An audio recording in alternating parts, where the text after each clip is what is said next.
नमस्कार। रूस के राष्ट्रपति व्लादिमीर पुतिन का दौरा होने वाला है।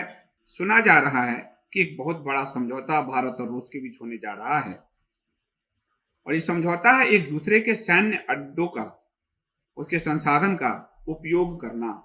यानी भारत और रूस एक दूसरे के सैन्य अड्डों का उपयोग कर सकेंगे।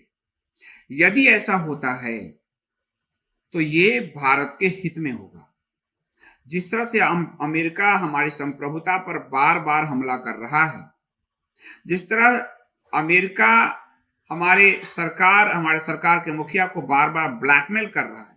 ऑपरेशन सिंदूर पर 61 बार ट्रंप कह चुके हैं कि मैंने करवाया, लेकिन हमारे प्राइम मिनिस्टर उस पर चुप हैं। एप्स्टीन का विवाद आ रहा है, उसमें सरकार के मुखिया और सरकार के मंत्री का नाम आ रहा है। इतने बड़े वैश्विक सेक्स रैकेट में भले ही फर्जी हो, लेकिन नाम आ रहा है। यूएस एड में जिस तरह से कहा कि हमने मेरे अपने मित्र मोदी को पैसा दिया, ट्रंप ने, वहां गड़बड़ झाला है। और जिस तरह से भारत के साथ ट्रेड डील में भारत को धमकाया अमेरिका ने, भारत के लिए आवश्यक है कि वो रूस के साथ अपनी मित्रता को और आगे बढ़ाए।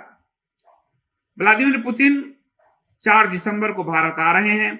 वे नई दिल्ली में 23वें भारत रूस वार्षिक सम्मेलन में हिस्सा लेंगे। उनकी 2 दिन की यात्रा है और एक समझौता है, reciprocal exchange of logistics operations agreement. इसका मतलब है कि दोनों देश की सेनाएं एक दूसरे के सैन्य अड्डों, सुविधाओं, संसाधनों का उपयोग और आदान प्रदान कर सकेंगी। इनके विमान, युद्धपोत, ईंधन भरना, सैन्य अड्डों पर डेरा डालना, अन्य लॉजिस्टिक सुविधाओं का इस्तेमाल आपस में कर सकेंगे और इसका खर्चा दोनों बराबर उठाएंगे। रूस की संसद में मंगलवार को इस समझौते को मंजूरी दे दी गई है। तो एक बहुत बड़ा कदम होने जा रहा है। भारत, अगर ये समझौता होता है तो भारत ऐसा पहला देश होगा जिसका अमेरिका व रूस के साथ सैन्य इंफ्रास्ट्रक्चर साझा करने का समझौता होगा। या तो लोग रूस के साथ करते हैं या अमेरिका के साथ, तो भारत पहला होगा जो दोनों के साथ होगा।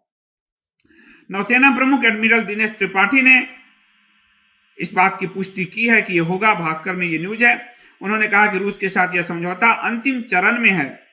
इससे अमेरिका रूस के बीच किसी सैन्य टकराव की नौबत पैदा नहीं होगी, उनका कहना है। लेकिन ये अच्छा समझौता है। पुतिन को सीक्रेट जगह पर भी रुकाया जाएगा ताकि भारत में किसी तरह का कोई अमेरिका आदि मोसाद जैसे ऑपरेशन करते हैं, इस तरह का कोई ऑपरेशन ना हो।